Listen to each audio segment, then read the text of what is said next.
Saludos, os doy la bienvenida a este vuestro canal. Bueno, pues hoy brevemente y de manera improvisada voy a hablar de un gobierno universal, un gobierno para todos. ¿Es posible eso de lo que algunos hablan? Yo creo que el gobierno universal en cierto sentido trascendente existe ya, ¿no?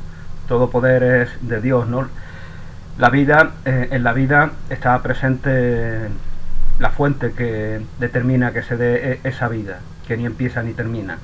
Entonces hay un gobierno dentro de la armonía y del caos, que no es más que armonía no reconocida. Hay un gobierno de la fuente de vida, hay una armonía universal.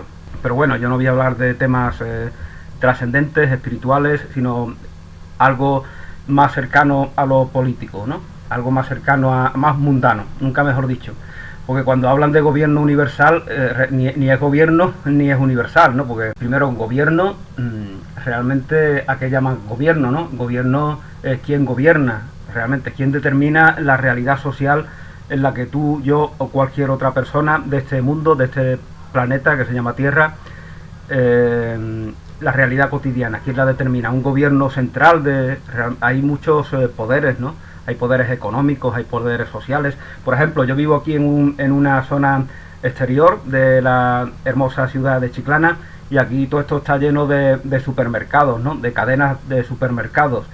¿Quién ha decidido eso? ¿El gobierno político de Madrid de ahora, o el anterior, o el de Sevilla? ¿Quién decide eso? Porque además hay muchos gobiernos, ¿no? Hay gobiernos provinciales, locales, comarcales, continentales. Pero ¿quién decide eso? Eso lo deciden una serie de poderes mundanos, ¿no?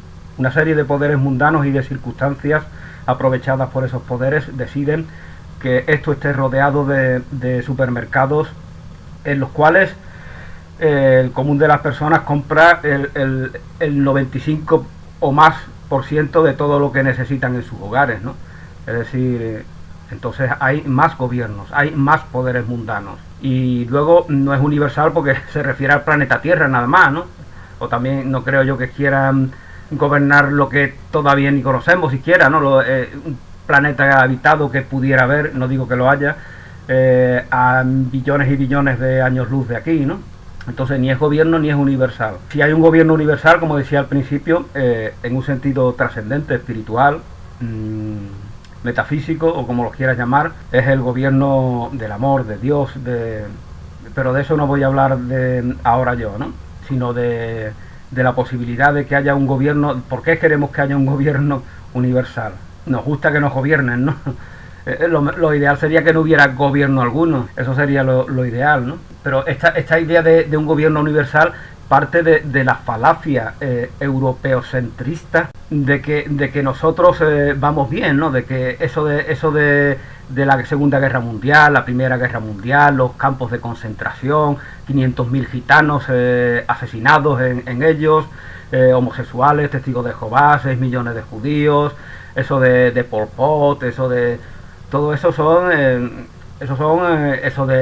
las checas de Stalin, con más de 1 millón de personas ejecutadas. Todo eso son anécdotas que, bueno, pasaron, pero pudieron no haber pasado. Porque nosotros somos los mejores, somos los europeos, somos los que vamos por delante, ¿sabes? Hacemos la cantidad de buenos nosotros.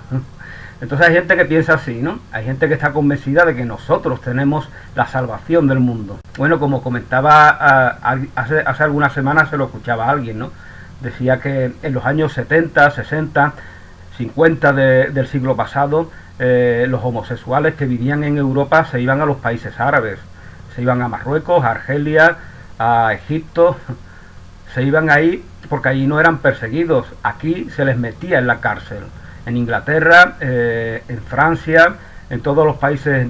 Ahí tenemos el caso de Turing, ¿no? De Alan Turing, creo que se llama así, que supuestamente se suicidó en la cárcel, ¿no? Después de que fuera encarcelado, y esto es ya casi en los años 60, ¿no? Casi en los años 60 en la Inglaterra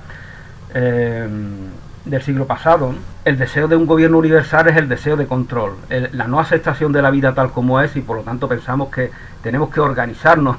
Y una vez que nos organicemos, ¿qué pasará? Porque tendremos que hacer más cosas, ¿no? No nada más que obedecer al gobierno universal, ¿no? Habrá que hacer más cosas, digo yo, ¿no? Mi opinión, dice, mi opinión de que la tendencia hacia un solo gobierno universal es inevitable. Posiblemente todas las civilizaciones en su mayoría de edad, ¿qué civilización ha alcanzado su mayoría de edad? Que yo sepa, todas las grandes civilizaciones, Egipto, Roma, China, sumerios, los aztecas, incas, lo que quiera, las grandes civilizaciones todas han ido desapareciendo o se han ido transformando, ¿no? Como el caso de China que antes citaba, ¿no?